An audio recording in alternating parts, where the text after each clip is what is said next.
ஆயுத பூஜை, சரஸ்வதி பூஜை, தசரா வாழ்த்துக்கள் நிகழ்ச்சியை பார்த்து கொண்டிருக்கிற அனைவருக்கும் இன்றைய தினம் வந்து ஒரு முக்கியமான ஒரு விஷயமா நம்ம பார்க்குறோம். தொழில் செய்யக்கூடியவர்கள், இல்லை வேலை செய்யக்கூடியவர்கள், மாணவர்களுக்கு இன்றைக்கி ரொம்ப நல்ல நாள். புத்தகத்தெல்லாம் எடுத்து பூஜையில் வச்சுட்டா படிக்க வேண்டாங்கிற இது.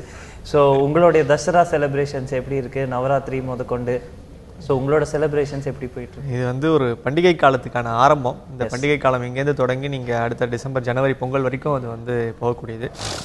தொடர்ச்சியாக எங்கள் வீட்டில் கொலு உண்டு. எங்கள் வீட்டில் வந்து இருக்கக்கூடிய விழாக்கள் எல்லாருமே வந்து இந்த இந்த நம்முடைய இந்திய பாரம்பரியத்தை ஒட்டி நம்முடைய ஒரு அடிப்படையில் வந்து கடவுள் நம்பிக்கை அண்ட் இதை வந்து ஒரு நல்வழிப்படுத்தக்கூடிய ஒரு தீபத்தை ஏற்படுத்தி அதனுடைய ஒளியை ஏற்படுத்தி அது நம்முடைய வாழ்க்கையினுடைய ஒரு பண்பாட்டையும் நம்முடைய அதே சமயத்தை நம்முடைய முன்னேற்றத்தையும் உள்ளடக்கிய ஒரு நம்முடைய ஒரு மிக முக்கியமான ஒரு விழா. இந்த விழா காலம் வந்து சிறப்பாக அமைய எல்லோருக்கும் எனது வாழ்த்துக்கள். மதம், ஜாதி, இனம், மொழி எல்லாத்தையும் மீறி இந்த ஒரு 10 நாட்கள் வந்து எல்லாரும் ஒன்று கூடி ஒரு கலாச்சார எக்ஸ்சேஞ்ச் தான், கல்ச்சுரல் எக்ஸ்சேஞ்ச் நிறைய நடக்கிறத நம்ம பார்க்குறோம். மக்கள் எல்லாம் ஒன்று கூடி சந்தோஷமாக இருக்கிறதையும் பார்க்குறோம். இந்த சந்தோஷம் நீடிக்கணுங்கிற ஒரு எண்ணத்தோடு நம்ம அடுத்த முக்கியமான செய்திகள் அப்படின்னு பார்த்து போனோம் அப்படின்னா, காவேரி பற்றி பேசாத ஒரு நாளே இல்லை இந்த நியூஸ் ரூமில் நம்ம சொல்லலாம். அப்படி பார்த்தா அந்த டெக்னிக்கல் கமிட்டியோட ரிவ்யூஸ் பற்றி தான் நம்ம ஃபஸ்ட்டு டிஸ்கஸ் பண்ண போகிறோம். கர்நாடகத்தில் 2 நாள் அவங்க ரிவ்யூ பண்ணிவிட்டு நேற்றைய தினம் தமிழகத்துக்கு வராங்க. மேட்டூர் அணையில் அவங்க ரிவ்யூ பண்ணுறாங்க. அங்கே அந்த பகுதிகளில் அவங்களோட ரிவ்யூ நடக்குது. இன்றைய தினம் அவர்கள் வந்து டெல்டா பகுதிகளுக்கு சென்று அங்கே வந்து ரிவ்யூ மேற்கொள்ள போகிறாங்கங்கிற செய்திகளும் நம்மளுக்கு வருது. முக்கியமான விஷயம் வந்து விவசாயிகள் கிட்ட அவங்க வந்து பேசலாம் அப்படின்னு எதிர்பார்க்கப்படுது.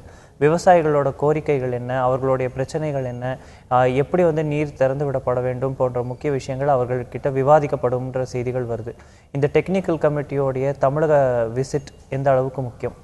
மிக மிக முக்கியம். நேற்றோ முன்னாடி நம்ம உங்கள்கிட்ட பேசும்போது கூட இந்த விஷயத்த சொன்னேன். அவர்கள் வந்து அந்த காவிரி நிலப்படுகை மொத்தத்திலையுமே அவங்க வந்து ஆய்வு செய்யணும் அப்படின்னு சொல்லிட்டு அவர்களும் அதைத்தான் செய்திருக்கிறார்கள். வந்து என்ன பண்ணியிருக்காங்க, அங்கே இருக்கக்கூடிய விவசாய நிலங்கள், அங்கே பாசன பகுதிகள் இருக்கக்கூடிய அத்தனை பகுதிகளையும் அவர்கள் கர்நாடகத்தில் ஏற்கனவே ஆய்வு செய்திருக்கிறார்கள். தமிழகத்திற்கு வரும்போதும் இதே மாதிரியான ஒரு அணை மட்டும் அல்லாமல் பாசன பகுதிகள் அத்தனையுமே அவர்கள் தொடர்ச்சியாக அவர்கள் ஆய்வு செய்ய இருக்கிறார்கள்.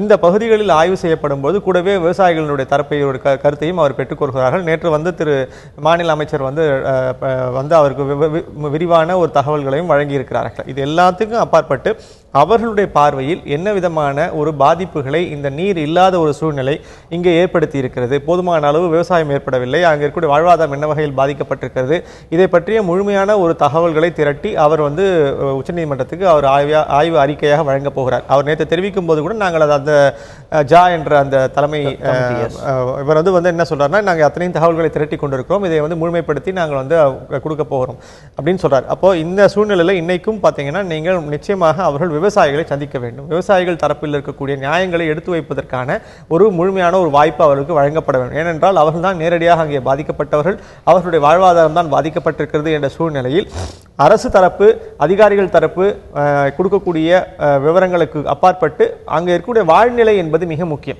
அதுதான் அடிப்படையில் இது எல்லாமே வந்து வெறும் டெக்னிக்கல் கமிட்டியாக மட்டுமே இல்லாமல் உண்மையிலேயே வாழ்வாதாரத்தையும் அடிப்படையாக கொண்ட விவரங்களை திரட்ட வேண்டியது இந்த குழுவினுடைய எதிர்பார்ப்பு.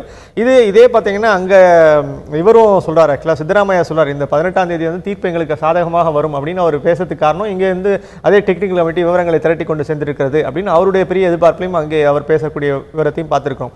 அப்ப நாமும் உண்மையிலேயே நம்முடைய தரப்பு நியாயத்தை வலுவாக எடுத்து வைப்போமையானால் கண்டிப்பாக இது அவர்கள் கொடுக்கக்கூடிய ஒரு அறிக்கையானது கண்டிப்பாக இருக்கக்கூடிய சூழ்நிலைகளினுடைய ஒரு அழுத்தத்தை, அதனுடைய பலத்தை, அதனுடைய ஒரு என்ன சொல்றது, ஒரு பாதிப்புகளை முழுமையாக எடுத்து வைக்க வேண்டும். இந்த டெக்னிக்கல் கமிட்டிகிட்ட எதிர்பார்க்கிறது அது மட்டும்தான். நீங்க சொன்ன மாதிரி உச்சநீதிமன்றம் வந்து தமிழகத்துக்கு வந்து சாதகமான தீர்ப்புகள் கொடுத்ததுக்கு முக்கிய காரணம் வந்து நம்ம எடுத்து வைத்த வாதங்கள் தான். ஆமா, நம்மளுடைய வாதங்களும் நம்மளுடைய இங்கிருந்து கொண்டு போன ப்ரூஃப் ஆஃப் டாக்குமெண்ட்ஸும் தான்.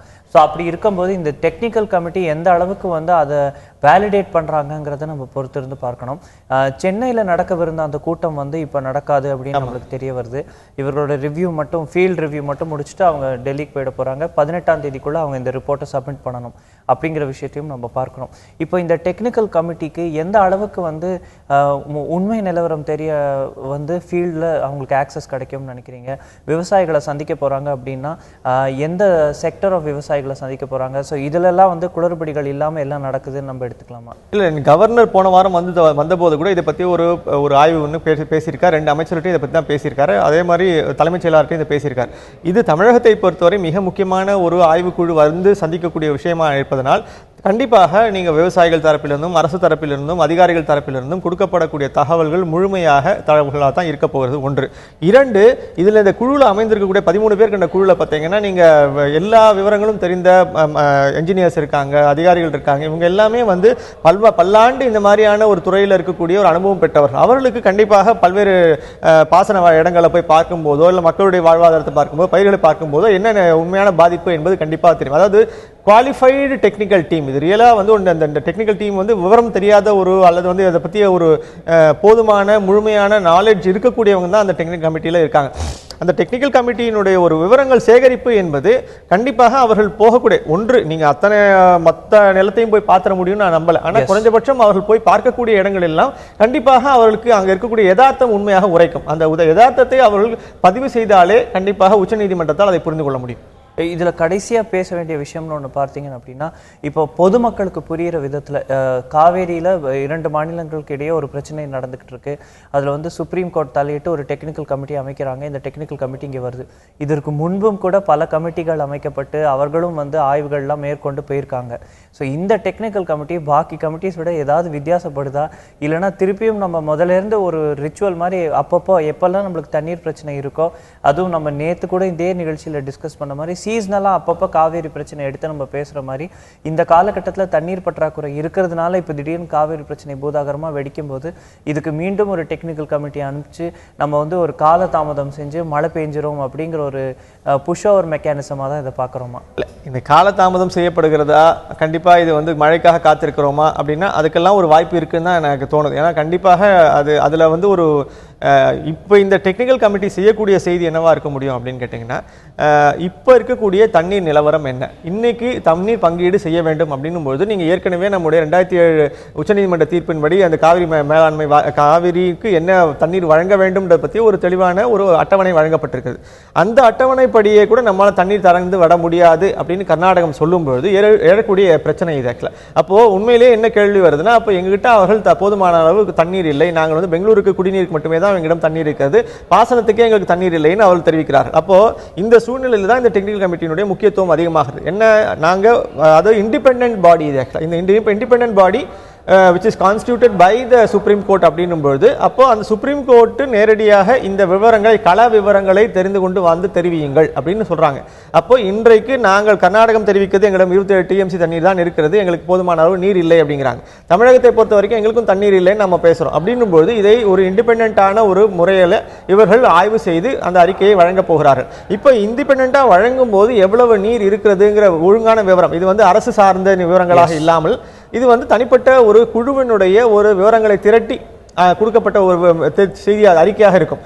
அப்போ இந்த அறிக்கையின் அடிப்படையில் நாளைக்கு 18ஆம் தேதி தீர்ப்பு வழங்க முடியும் அப்படிங்கிறது தான் இதில் இருக்கக்கூடிய உண்மை. அப்போ உண்மையிலேயே தண்ணீர் இல்லை அப்படின்னு வரும்போது இவர்கள் பல்வேறு விதமான ஒரு ஒரு சொல்யூஷன்ஸோடவும் வரக்கூடிய வாய்ப்பு இருக்கு. ஒன்று, இவர்களே சொல்யூஷன்ஸை வழங்கலாம், அல்லது உச்சநீதிமன்றம் நாளைக்கு சொல்யூஷன்ஸ்க்கான ஒரு வழங்கலாம். என்னன்னா, இவ்வளவுதான் தண்ணீர் இருக்கிறது, இன்றைய தேதியில் நாங்கள் எவ்வளவு தண்ணீர் வைத்திருக்கிறோம், எங்களுக்கு குடிநீருக்கு இவ்வளவு தண்ணீர் தேவை என்று கர்நாடகம் சொல்வதை ஏற்றுக்கொள்ளலாம். அதுக்கு பிற்பாடு தண்ணீர் எவ்வளவு வழங்க முடியும் என்பதை பற்றிய ஒரு யதார்த்தமான சூழ்நிலையின் அடிப்படையில் அவர்கள் ஒரு தீர்ப்பை வழங்க முடியும். இந்த வாய்ப்பு வந்து இந்த டெக்னிக்கல் கமிட்டியினுடைய அறிக்கையின் வாயிலாகத்தான் வரப்போகிறது. அந்த வகையில் இது வந்து ஒரு முக்கியமான ஒரு டெக்னிக்கல் கமிட்டி. இந்த டெக்னிக்கல் கமிட்டி திருப்பி நாம ஏன் கவனத்தை சொல்றோம்னா, இன்னைக்கு இருக்கக்கூடிய தண்ணீர் சூழ்நிலையை அடிப்படையாக கொண்டு எடுக்கப்பட வேண்டிய முடிவுக்கு ஒரு வழிமுறையாக இது இருக்க போகிறது. வருங்காலத்தில் மீண்டும் இந்த பிரச்சனை எழும்போது இதுக்கு எந்த மாதிரி ஒருவேளை இந்த பிரச்சனை எழாமல் இருக்கிறதுக்கான ஒரு தீர்வு இந்த டெக்னிக்கல் கமிட்டியோட ரிப்போர்ட்டும் அதை சார்ந்து வரக்கூடிய தீர்ப்புகளும் கொடுக்க போதாங்கிறத பொறுத்து இருந்து பார்க்கணும்.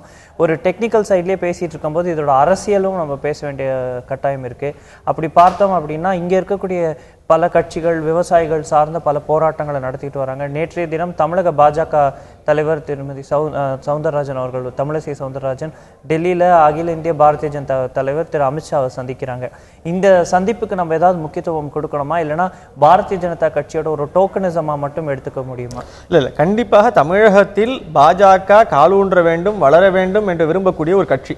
அப்படி இருக்கக்கூடிய சூழ்நிலையில் தமிழக மக்களுக்கு எதிரான எந்த விதமான ஒரு கருத்து ஏற்பட்டாலும் அது மத்திய பாஜகவினுடைய ஒரு செயலாக இருந்தாலும் இவர்களுக்கு அதை கண்டிப்பாக எதிர்க்க வேண்டிய சூழல் இருக்கிறது. ஏன்னா இல்லை என்றால் இவர்களுக்கு அடுத்த வரக்கூடிய எந்த தேர்தலிலும் தமிழக மக்கள் வாக்களிக்க மாட்டார்கள் என்ற உறுதியான ஒரு விவரம் இவர்களுக்கு தெரியும்.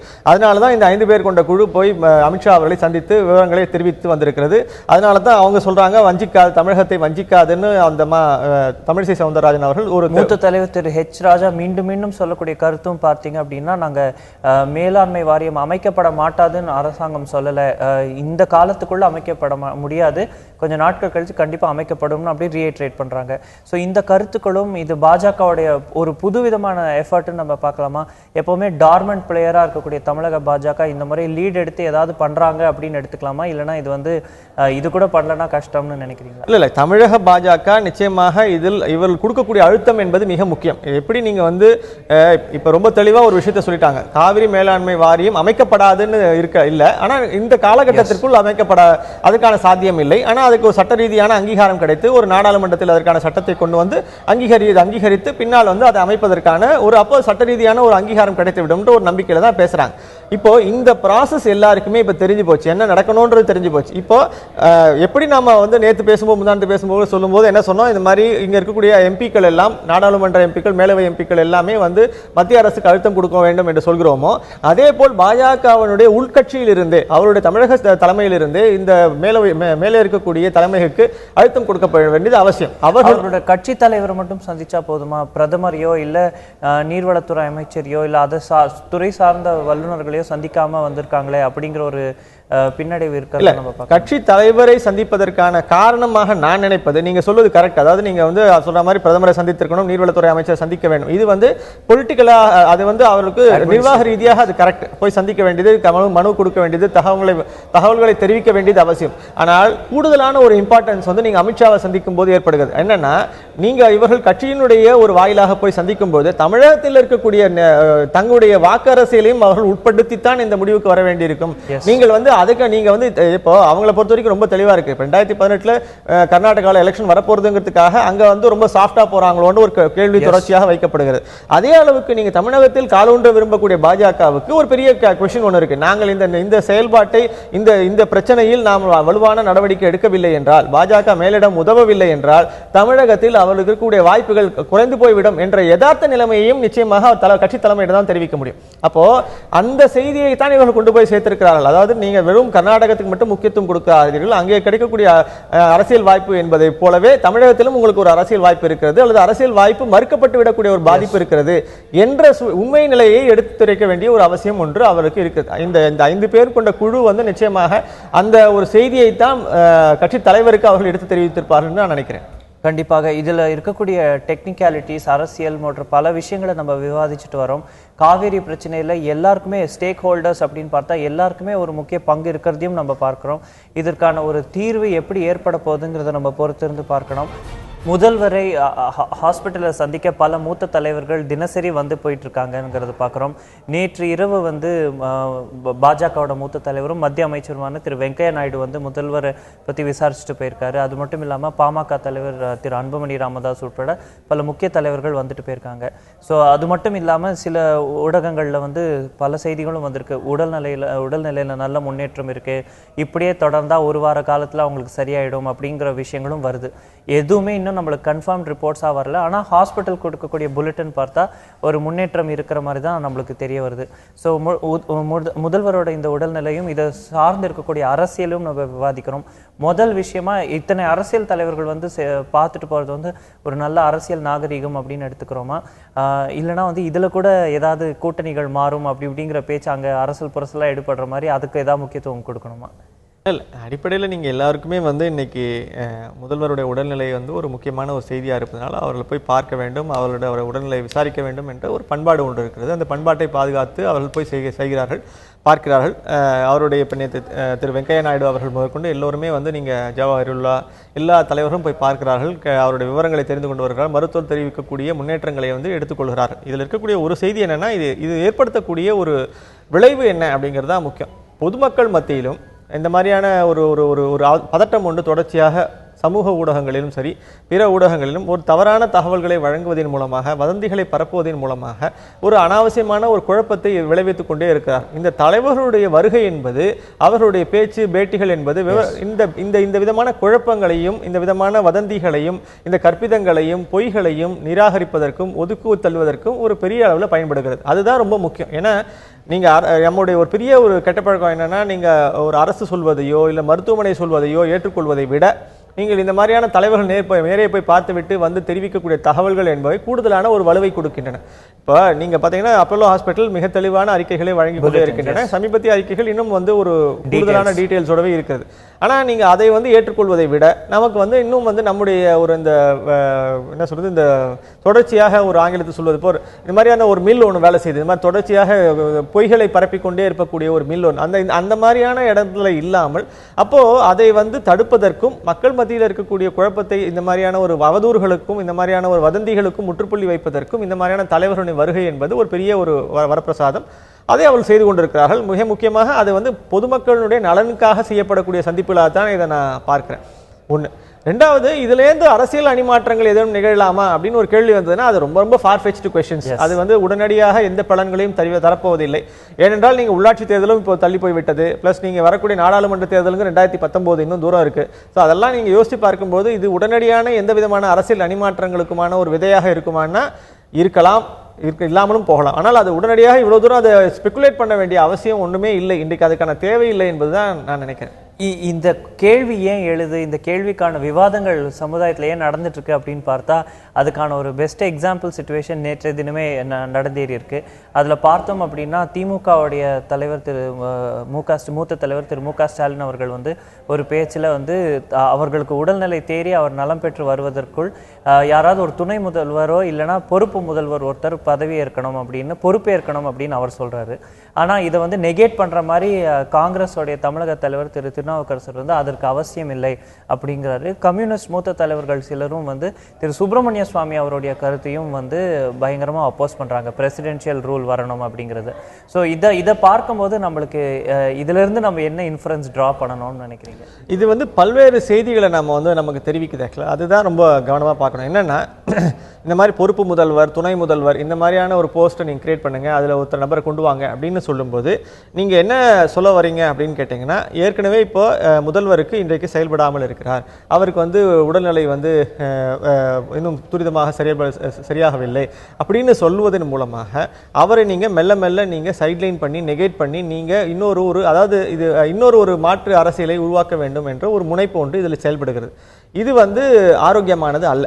ஒன்று, இது வந்து எதிர்க்கட்சிகள் அல்லது இந்த மாதிரியான ஒரு மாற்றுக் கட்சியினருடைய ஒரு உத்தியாகத்தான் இதை நான் பார்க்கிறேன். ஒன்று, அதை முடிவெடுக்க வேண்டியது அப்படி வந்து நீங்க அவர்களுடைய செயல்பாடுகளை அல்லது வந்து இன்றைக்கு இருக்கக்கூடிய அவர் கையாண்டு கொண்டிருக்கக்கூடிய போர்ட்ஃபோலியோஸை நீங்க வேற அமைச்சர்கள் எடுத்து செய்ய முடியும், செயல்படுத்த முடியும். இதெல்லாம் எல்லாமே வந்து நடக்கிறது. அதை வந்து அதுக்கான ஒரு வாய்ப்புகள் இருக்கின்றன. அதுக்கான பிற வாய்ப்புகள் எதையுமே நீங்கள் வந்து யோசிக்காமல் நீங்கள் வந்து உடனடியாக நீங்கள் இந்த மாதிரியான ஒரு ஆல்டர்னேட்டிவாக வேறு விஷயங்களை செய்யணும் அப்படின்னு நினைக்கும் பொழுது இதில் இருக்கக்கூடிய அரசியல் மட்டும்தான் இதில் வந்து எடுப்பாக தெரியும். ஒன்று, இதை விட நான் ரொம்ப முக்கியமாக கவனிக்கக்கூடிய விஷயம் என்னென்னா, இது ஏற்படுத்தக்கூடிய பல லட்சம் பேர் வாக்களித்து அந்த 134 சீட் கொடுத்து அவர்களை ஜெயிக்க வைத்திருக்கிறார். அப்போது நீங்கள் அவர்களுடைய உணர்வுகளை புண்படுத்துகிறீர்கள் என்ற உணர்வு வந்து இந்த அரசியல் கட்சி தலைவர்களுக்கு இருக்க வேண்டும். இப்போ பிரச்சனை என்னென்னா, நாம் இந்த மாதிரியான சந்தர்ப்பங்களை சென்சிட்டிவிட்டிங்கிறது ரொம்ப ரொம்ப ரொம்ப அவசியம். அப்போ அந்த கூருணர்வோடு பேசக்கூடியது, கூருணர்வோடு நடந்து கொள்ளும் பொழுது நாம் எந்த விதமான எதிர்விளைவுகளை நாம் சந்திக்க போகிறோம், ரிப்பர்கஷன்ஸ் என்னவா இருக்க போகுதுங்கிறத பற்றி தெளிவு வேணும். இப்போ நாம் வந்து யதார்த்தமாக பேசுகிறோம், நம்ம வந்து உடனடியாக இது வந்து அடுத்த கட்டம் என்னன்னு யோசிக்கிறோம், இப்படியெல்லாம் நீங்கள் பேசுனீங்கன்னா நீங்கள் வந்து மக்களுடைய கருத்துகளுக்கும் அவருடைய உணர்வுகளுக்கும் எதிராக போகிறீர்கள் என்ற ஒரு எண்ணத்தை வந்து நீங்கள் புரிந்து கொள்ள வேண்டும். மக்களுக்கு வந்து எந்த அளவுக்கு இன்ஃபர்மேஷன் கிடைக்கணுங்கிறதுக்கும் ஏன்னா இது ஒரு டெமோக்ரஸி அப்படின்னு பார்க்கும்போது தேர்தல் மூலமாக தேர்ந்தெடுக்கப்பட்ட ஒரு தலைவருக்கு உடல்நிலை சரியில்லைங்கிறப்போ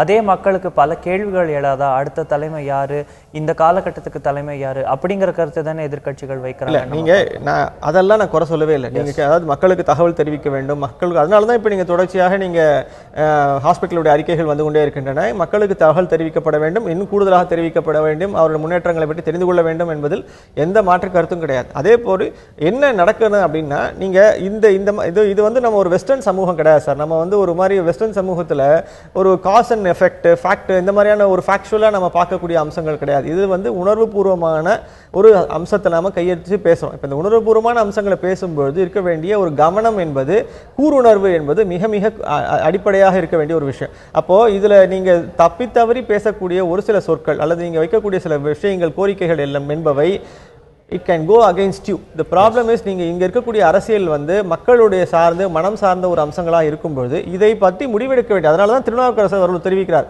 இதை முடிவெடுக்க வேண்டியது அந்த கட்சியை சார்ந்தவர்கள் அப்படின்னு ஒரு வார்த்தை சொல்றார். அதுல இருக்கக்கூடிய ஒரு கவனம் வந்து நான் ரொம்ப பாராட்டத்தக்க ஒரு கட்சிக்கு உட்பட்ட விஷயங்கள், அதாவது கட்சி தலைமைக்கு வந்து அடுத்த ஆளை நியமிக்கணும் அப்படிங்கிற கருத்து வைக்கப்படவில்லை. கட்சி விஷயத்துல யாருமே தலையிடல. அரசாங்கம் அப்படின்னு பார்க்கும்போது இப்போ முதல்வர் வகிக்கக்கூடிய போர்ட்ஃபோலியோஸை வந்து வேற யாரா பார்த்துக்கலாம், அது ஒரு விஷயமா பார்க்கிறோம். மற்ற அமைச்சர்கள் அவர் பொறுப்புகளை வகிச்சுட்டு தான் வராங்க, அந்த வேலைகள் நடந்து கொண்டு தான் இருக்கு. அப்படிங்கிற கவர்மெண்ட் சைட்லேருந்து எந்த வித அப்டேட்ஸும் வரல. கவர்மெண்ட்ல என்ன டிசிஷன் மேக்கிங் நடக்குது, எந்த விதமான வேலைப்பாடுகள் எப்படி போகுது, இதை பத்தி எந்த தெளிவும் இல்லைங்கிறது தானே எதிர்கட்சிகளோட. இப்ப கொள்கை முடிவு அப்படின்னு இப்ப இந்த கடந்த 15 நாட்கள்ல எதுவும் எடுக்கப்படவில்லை. நீங்க நடைமுறை செயல்பாடுகளில் ஏதேனும் குறை இருக்கிறதா? குறை இல்லை. அப்போ அதை வந்து நிர்வாகத்தை நடத்தி கொண்டிருப்பதற்கான முறையான ஒரு வழிமுறை இருக்கிறது. ஏன்னா இது வந்து கூட்டு பொறுப்பு, அமைச்சரவையின் கூட்டு பொறுப்பினால் அமைச்சரவை வந்து தன்னுடைய முடிவுகளை எடுத்துக்கொண்டு அதிகாரிகள் வழியாக செயல்படுத்தி கொண்டு இருக்கிறது ஒன்று. ஆனால் கொள்கை ரீதியான முடிவுகள் ஏதேனும் எடுக்கப்பட வேண்டிய இடத்தில் இன்னும் அதுதான் எடுக்கப்படவில்லை அப்படிங்கிற ஒரு அது மட்டும்தான் திருப்பி நம்ம வைக்கக்கூடிய ஒரே ஒரு விமர்சனமாக இதில் இருக்கிறது. ஆனால் அடிப்படையில் நீங்க இன்னொரு செய்தி என்னன்னா, நீங்க இப்படி பேசும்போது நாம அவரை ஒரு தமிழக அரசியலிலிருந்து முதல்வருடைய உடல்நிலையை கருத்தில் கொண்டு நாம் அவரை புறக்கணித்து விட்டு நாம் செல்கிறோமோ அப்படிங்கிற ஒரு கேள்வி தொடர்ச்சியாக இருக்கிறது. நீங்க அதுக்கு நம்ம பதில் சொல்ல வேண்டிய, அதாவது அவரை உள்ளடக்கிய ஒரு முடிவு தான் எல்லா முடிவா இருக்க முடியும். ஏன்னா அவர் வந்து மக்களால் தேர்ந்தெடுக்கப்பட்ட தலைவர். 134 பேர் மட்டும் தலைவர் இல்லை, தமிழகத்தினுடைய அத்தனை லட்சம் மக்களும் வாக்களித்து தேர்ந்தெடுக்கப்பட்ட ஒரு தலைவராக இருக்கும் பொழுது நீங்கள் நம்முடைய இந்த செயல்பாடு என்பது மக்களுக்கான நம்ம வந்து முயற்சிகள் என்ற ஒரு வார்த்தையில் நாம் என்ன பண்றோம், நம்ம அவரை வந்து பைபாஸ் பண்ணக்கூடிய ஒரு சூழ்நிலையை உருவாக்குறோம். இது வந்து இங்க இருக்கக்கூடிய இது வந்து டெக்னிக்கலா சரியா இருக்கலாம், சட்ட ரீதியா சரியா இருக்கலாம். ஆனால் மக்கள் மத்தியில் இந்த உணர்வு எப்படி போய் சேரப்போகிறது, இந்த விதமான விமர்சனங்களை எப்படி எடுத்துக்கொள்ள போகிறோம்? நீங்க ரொம்ப எளிமையான ஒரு விஷயம், இது வந்து ஒரு பேட்ரியாக்கல் சமூகம் சார்.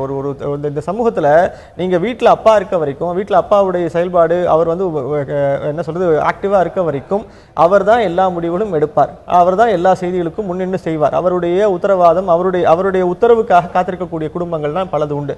நீங்க எப்போ நீங்க அவரை வந்து தொடர்ச்சி நீங்க பைபாஸ் பண்ணி ஆரம்பிக்கிறீங்களோ அப்ப குடும்பத்துக்குள்ள இருக்கக்கூடிய குழப்பங்கள் மிக அதிகமாக ஆகிவிடும்.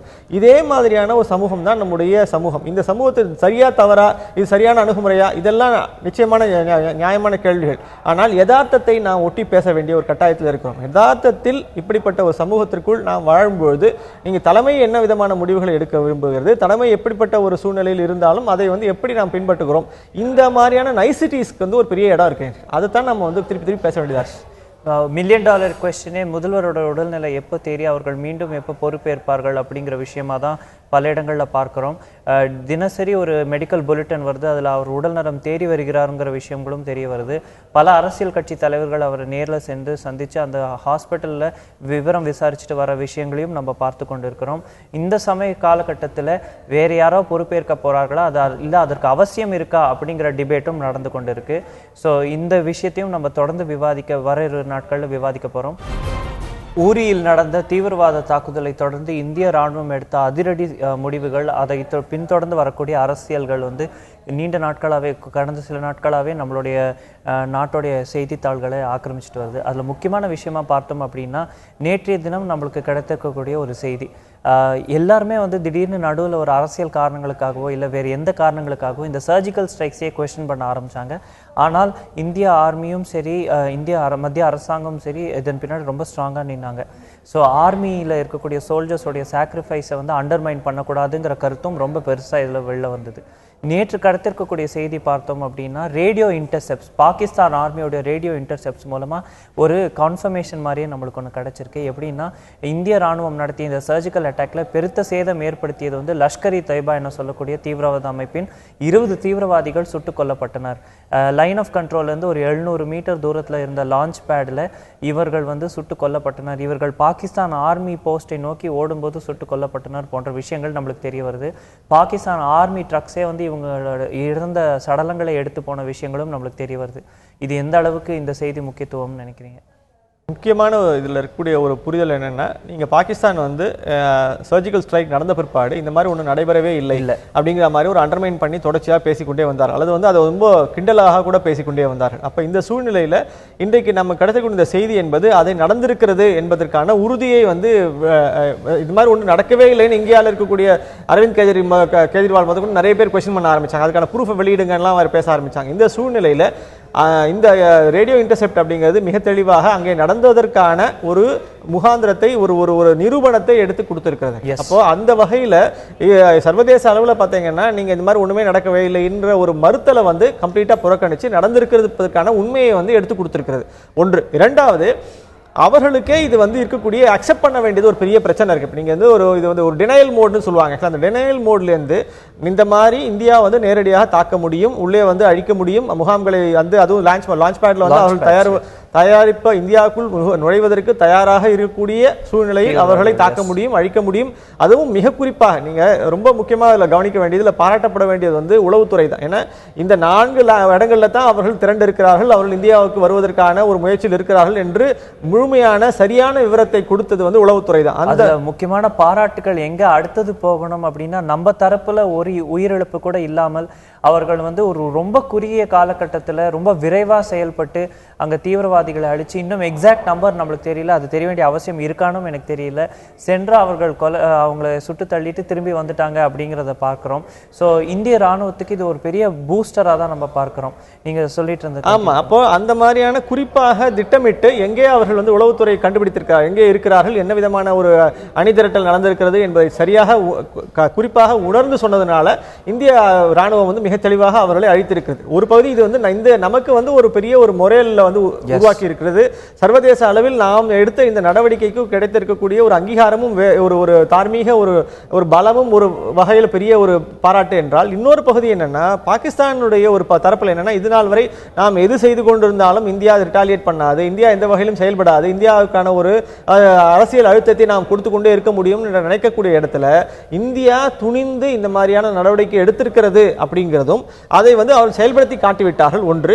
இப்ப செயல்படுத்தி காட்டிவிட்ட பிற்பாடு அதை மறுப்பதற்கான வழி என்ன அப்படின்னு ஒன்று யோசிச்சாங்க. இப்ப அந்த மறுப்பதற்கான வழியும் இன்றைக்கு இல்லை. சர்வதேச ஊடகங்களிலும் சரி, இன்றைக்கு வந்திருக்கூடிய இந்த ரேடியோ இன்டர்செப்டும் சரி, மிக தெளிவாக அங்கே நடந்ததற்கான தாக்குதல் நடந்ததற்கான நிரூபணமாகவும் ஏற்பட்ட பாதிப்புகளுக்கான நிரூபணமாகவும் இன்று ஏற்பட்டிருக்கிறது. இப்போ இந்த செய்தி தான் வந்து ஒரு அக்செப்டன்ஸை வந்து அவங்களுக்கு கொடுக்க வேண்டும். ரியாலிட்டியை இந்தியா செய்ய முடியும் என்பதற்கான ஒரு உத்தரவாதத்தையும் ஒரு நம்பிக்கையும் அவர்களுக்கு இந்த இந்தியாவுடைய வலுவை பற்றிய ஒரு உண்மை நிலையையும் பாகிஸ்தானுக்கு கொடுக்க முடியும். இந்த சர்ஜிக்கல் அட்டாக்கு பிறகு பார்த்தீங்க அப்படின்னா இந்திய தரப்புல இருந்தே நம்மளுடைய ப்ரிப்பேர்ட்னஸும் கொஞ்சம் அதிகமாகவே இருந்தது.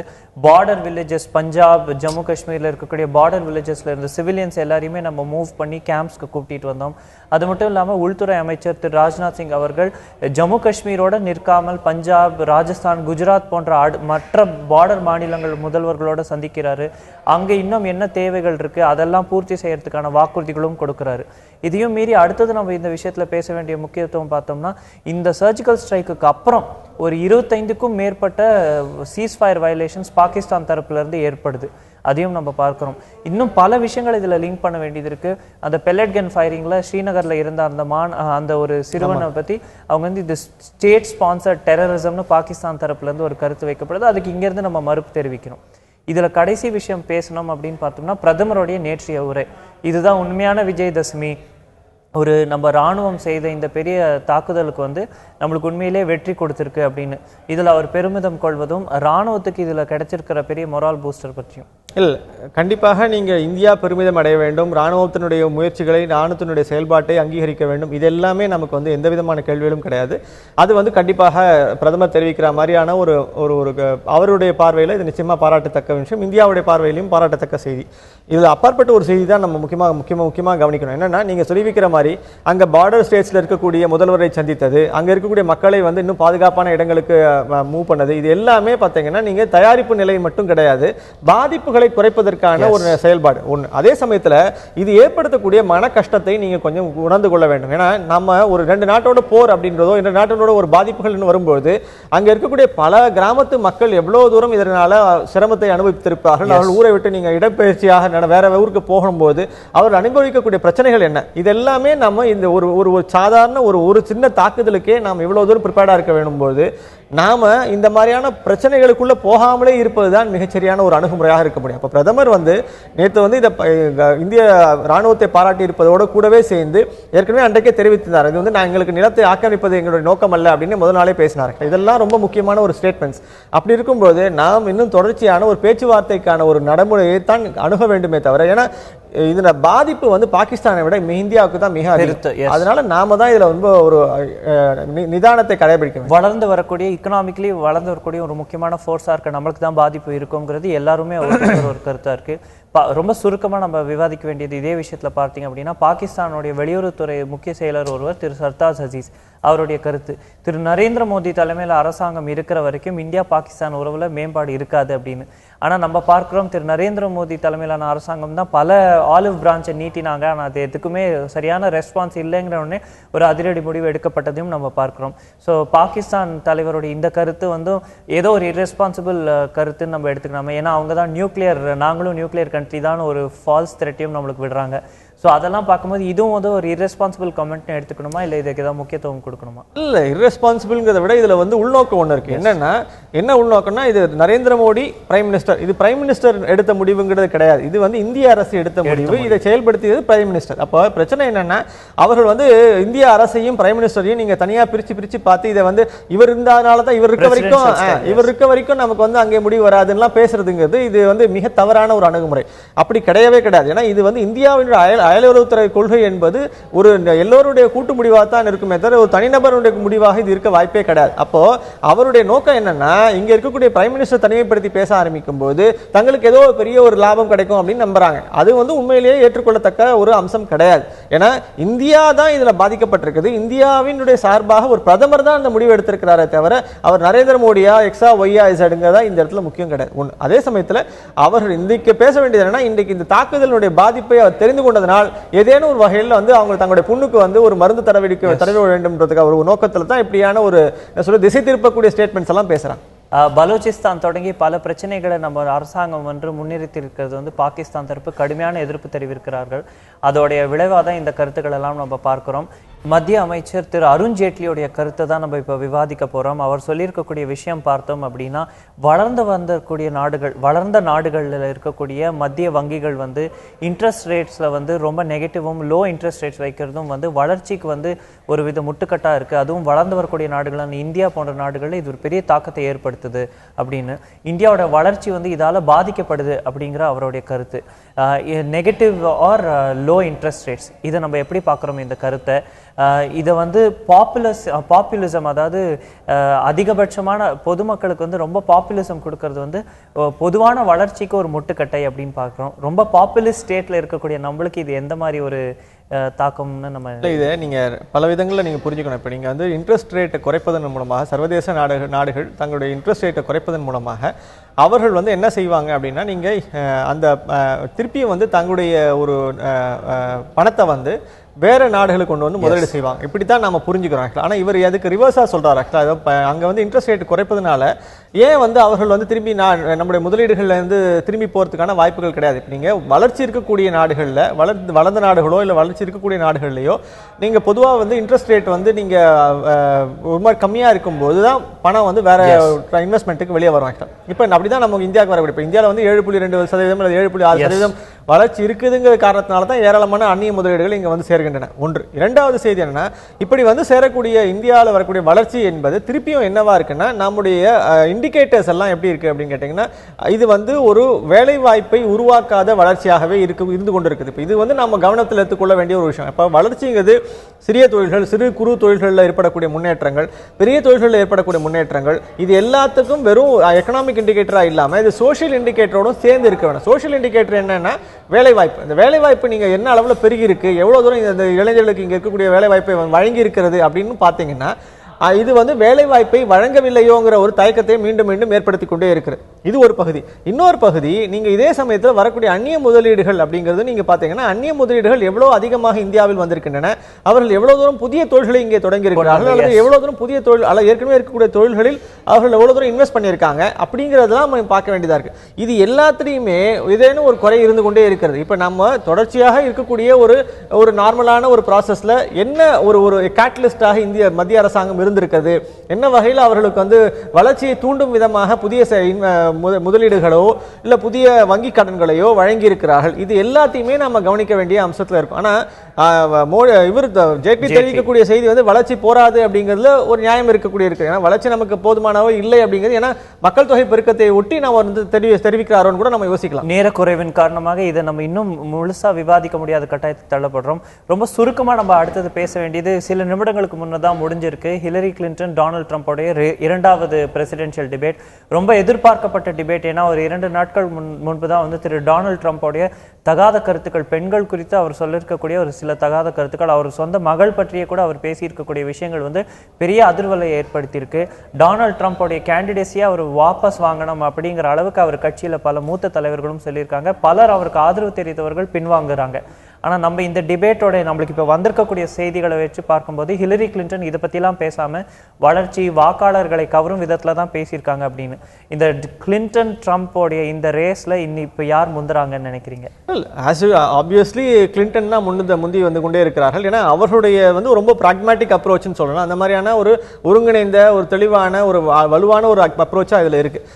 ட்ரம்ப்பினுடைய பேச்சுகள், அவருடைய செயல்பாடுகள் எல்லாமே பாத்தீங்கன்னா தொடர்ச்சியா ஒவ்வொரு நாளும் பொறுப்பற்ற முறையில் ஒவ்வொரு நாளும் அவர் வந்து அவரை பத்தி வரக்கூடிய செய்திகள் எல்லாம் அவர் எப்படி எல்லாம் முறைகேடாக பணம் சம்பாதித்தார் வரக்கூடிய செய்திகள்லேருந்து ஆரம்பிச்சு அவருடைய பொறுப்பற்ற பேச்சுகள் எல்லாமே வந்து நம்பிக்கை இழப்பத்தான் இருக்கு. அது என்ன ஆச்சரியமா இருக்குன்னா, அவர் எப்படி பிரசிடென்சிக்கு முதல்ல வந்தாருங்கிற ஆச்சரியத்தை தான் நிறைய பேருக்கு இருக்கு. ஆனா இதுக்கு அப்பாற்பட்டு இன்னொரு செய்தி இருக்கு. அவர் வந்து அவரை ஏற்றுக்கொள்ளக்கூடியவருடைய ஒரு சதவீதமும் இன்னும் இருக்கிறது என்பதுதான் அதுல ஒரு பெரிய ஆச்சரியத்தை இருக்கு. முழுமையாக ஒரு மெஜாரிட்டி அப்படின்னு பாத்தீங்கன்னா நீங்க கிளின்டனோட போகிறது. ஆனாலும் வந்து ஒரு ட்ரம்புக்கு இருக்கக்கூடிய ஆதரவும் ஒரு பகுதியில் இருந்து கொண்டுதான் இருக்கிறது என்பதையும் நாம் கவனத்தில் கொள்ள வேண்டும்.